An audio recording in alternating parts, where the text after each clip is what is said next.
Olá, meus irmãos, hoje é quinta-feira e nós estamos meditando o Evangelho de Mateus, capítulo 5, de 20 a 26. Naquele tempo disse Jesus a seus discípulos: Se a vossa justiça não for maior que a justiça dos mestres da lei e dos fariseus, vós não entrareis no reino dos céus.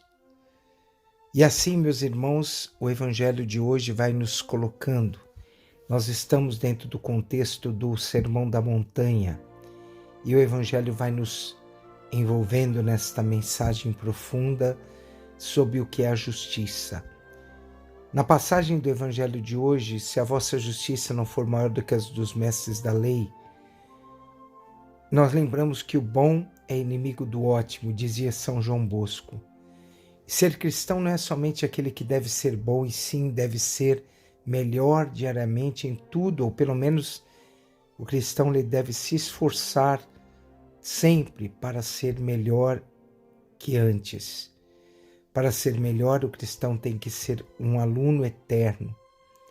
Para ser melhor, nós precisamos ter humildade para aprendermos, para sermos melhores cristãos, devemos nos renovar permanentemente.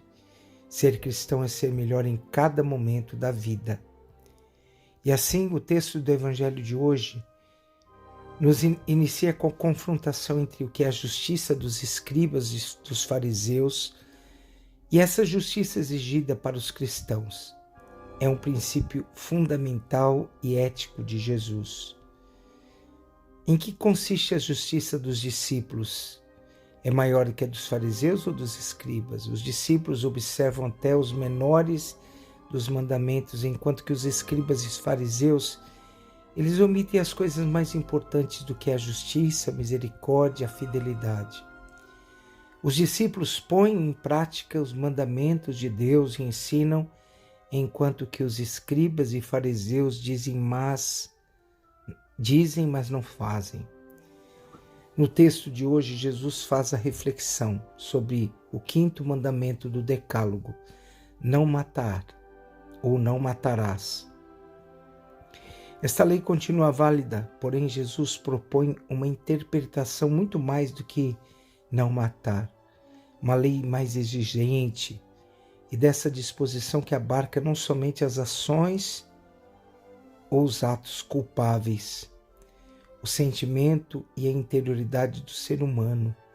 A proibição do homicídio inclui na nova interpretação de Jesus a proibição de todo sentido de ira, de animosidade, malevolência, insulto, desprezo contra o irmão.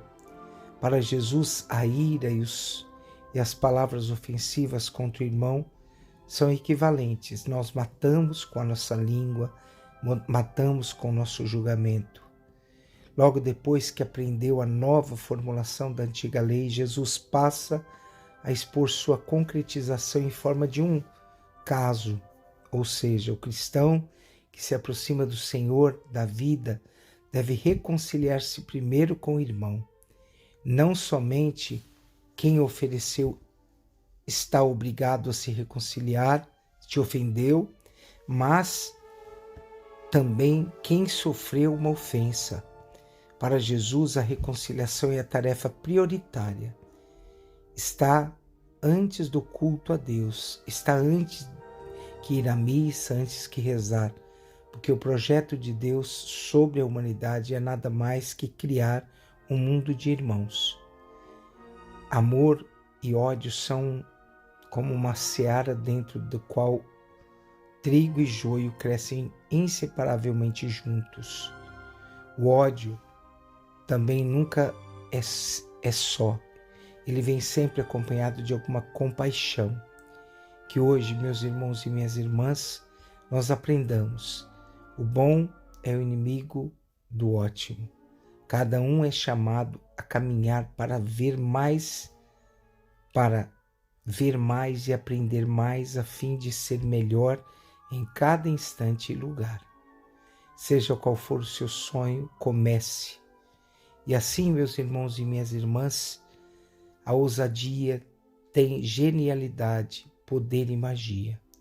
Que hoje, meus irmãos, olhando esta palavra, nós pensamos na justiça que nós cumprimos na nossa vida.